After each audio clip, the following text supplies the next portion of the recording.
And a good Tuesday to you. The Kraken have won 3 games in a row for the second time in a couple of weeks after a 5-1 win in Calgary last night. The Flames got on the board first before Seattle could even it on Jacob Melanson's first career NHL goal. From there on, it was all Kraken and goalie Philipp Grubauer. Pretty quick motor on him. It sure does. Ridden heavily into the corner by Kuznetsov.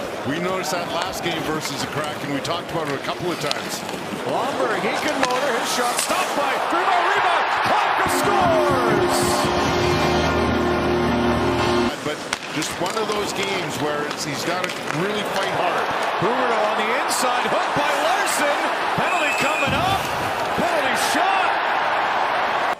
Huberdeau approaches and carries it on the penalty shot. Wide shoots. Stopped by the blocker of Grubauer. Weegar can't get it out. Winterton curls back down. Shoots. Stopped by Wolf. Rebound. They score. Melanson will tuck that in and tie it up. That's a big goal for Melanson. Off the boards in front of the boxes. Huberdeau stretches out to Sharangovich. One-on-one. Sharangovich shoots. Right past save by Grubauer. Go! Up ice of the Kraken. Freddie Gaudreau has right in front. Finds him and scores! That was a Myers setup to Wright.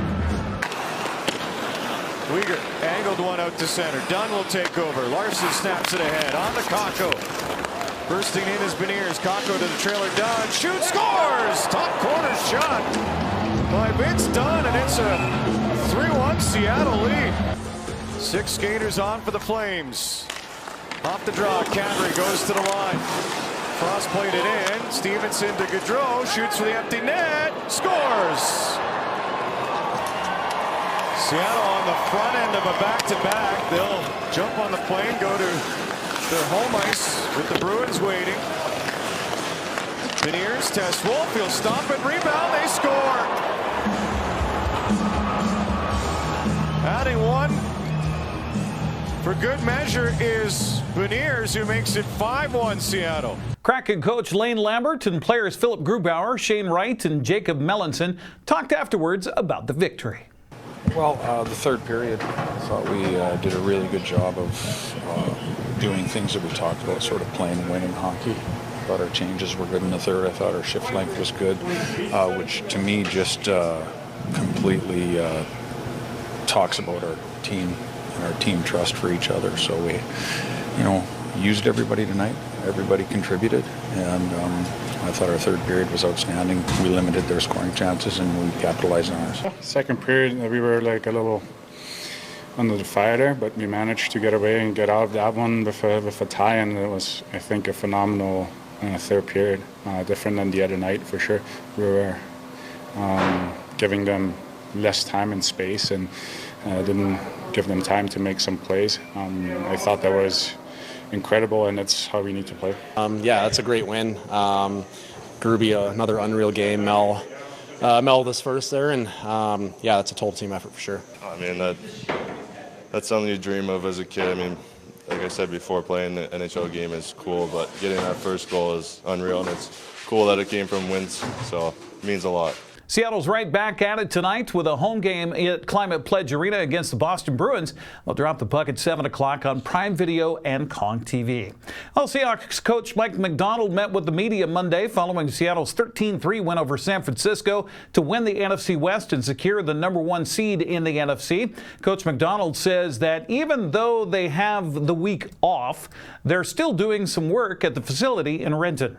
The guys were in today really to put the game to bed, and then they'll be off tomorrow, and we'll have a good work day on Wednesday and Thursday, and then the players will have a few days off, and we'll be back rocking on Monday. So it's a little tricky because you don't know what day you're going to play, and you're not sure who you're going to play yet. So there's a balance of trying to stay ready, stay sharp, but also be able to take advantage of the opportunity we have to take care of our bodies and get as fresh as possible. Mike, are you your staff doing any advanced scouting on the what-if opponents? You're just going to wait till that's... No, we'll be working on those teams throughout the week. Yep, I mean it's a combination where I think the possible teams are Green Bay, Carolina, Los Angeles, and San Francisco. So we have those recent games with 3 of those teams, and so we'll spend a good amount of time working on Green Bay as well. So however the weekend ends up shaking out, we should feel really great going into Monday. After watching the tape, Macdonald said one of many big moments in the game came late in the third quarter when Kenneth Walker and the offense converted on a 3rd and 17. That's a 12-1 play. I mean, everybody hit their targets, they hit their blocks, and then my favorite part of the play is Bobo and Jax, celebrating more than anybody else. 2 receivers on a 3rd and long who got their guys blocked and sprang the run that got Ken the first down. It was a heck of a run by Ken, but there's a lot of great blocking going on that play. And then to see the guys celebrate like that, for the success of the team and their teammate was really cool. Now that Black Monday has come and gone and 6 teams are looking for new head coaches, Macdonald has been approached about Clint Kubiak's availability. I think part of our vision of what we want to create here is a team where coaches want to work, and they can feel like they're getting developed too and they're getting opportunities. And so if we're doing what we're supposed to on the field, those opportunities are going to come. And it's great that some of those are happening, so we're cheering those guys on. It's a little bittersweet to a certain degree that you might lose a great person and a great coach from your team, but not enough to kind of stymie their progress. We're definitely rooting for those people and encouraging them to, look at if it's a great opportunity for them. Now, on the other hand, if someone doesn't really want to if they want to pursue an opportunity and they don't want to be here, then we'll let them go as well too. We want guys that want to be here, but we got a great staff. And then to your question about throughout the season, I think maybe some people can pull that off. I find it difficult throughout the in season to really work on that type of stuff, but we'd be focusing on those types of growth opportunities in the off season. Seattle awaits the weekend's wildcard games to play out to see whom they'll face in the divisional round at Lumen Field. After playing 6 games in 8 days, the Wenatchee Wild are enjoying a week to recoup before resuming their Western Hockey League schedule. Wenatchee's coming off a 4-3 win, overtime win in Portland on Sunday, and Wild broadcaster Austin Draude says they can use lessons learned to use going forward. Yeah, the Wild did a good job of checking and interrupting passes, interrupting plays on Sunday night. And I think that's where if the Wild are going to make a run here in January, which they're already off to a good start with 4 of 6 in the stretch since Christmas, that's got to be where it comes from, is checking, physicality, interrupting plays, forcing mistakes, forcing turnovers. I thought the guys did a pretty good job of that on Sunday. Wenatchee welcomes Moose Jaw to town at Town Toyota Center Friday night at 7 o'clock. Draude says they hope the Warriors will be a little bit weary-legged after a mammoth bus trip. Moose Jaw has one of the veteran goaltenders in the league, in Chase Wetzky. They'll be playing down in the U.S. division as part of that long road trip, so they'll be catching us at the tail end of the division. I think they play Spokane on the way home on Saturday, but it's a long road trip for Moose Jaw. And you look at where the Eastern Conference is. There are 5 teams in the Eastern Conference back of Wenatchee and Seattle, and Moose Jaw is one of them. So it's a long grind for the Warriors. Chance for the Wild to maybe take advantage of a team that is on a long bus trip. They'll hopefully bring the bus legs in with them, and a team that's still trying to figure out the penalty kill right now. After Moose Jaw, the Wild travel to Vancouver Saturday and return home to host the Giants on Sunday.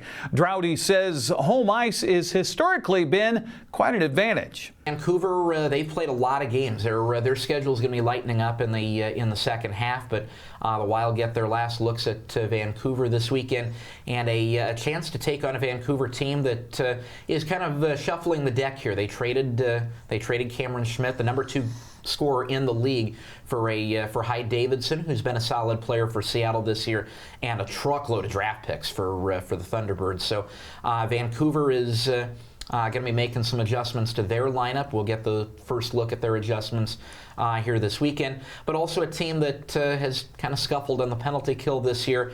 They've been tough to beat at home, though. We've played them 10 times since the move from Winnipeg to Wenatchee. The home team has never lost. For information and tickets, go to WenatcheeWild.com or make that WenatcheeWildHockey.com. 20 prep basketball games fill the schedule for a Tuesday across north central Washington. Girls' schedule begins at 5:30 with Ephrata at East Valley, while Quincy travels to Toppenish. Cashmere plays at Wapato at 5:45, while Omak hosts Cascade. Chelan's on the road at Liberty Bell at 6. Other 6 o'clock games have Brewster at Lake Roosevelt, Okanagan hosts Bridgeport, Oroville visits Cascade Christian, and Aniat is at Pateros. Boys' schedule looks very similar, although there are some additions such as Wilson Creek and Garden City Academy at 6. Ephrata is at Quincy. Make that Ephrata and Quincy are both on the road at 7. Cashmere at Wapato at 7:15, while Cascade travels to Omak. 7:30 games have Liberty Bell hosting Chelan. Bridgeport's at Okanagan. Moses Lake Christian plays at Waterville Mansfield. Oroville visits Cascade Christian, and Pateros plays host to Aniat. Finally, there are some floors being covered in north central Washington by wrestling mats tonight. In fact, 3 matches to tell you about. Cascade hosting Omak at 5 o'clock. That's underway. Eastmont's hosting Sunnyside at 7 tonight, while Othello is at Ephrata. That's a look at sports news. I'm Eric Granstrom. Have a happy Tuesday.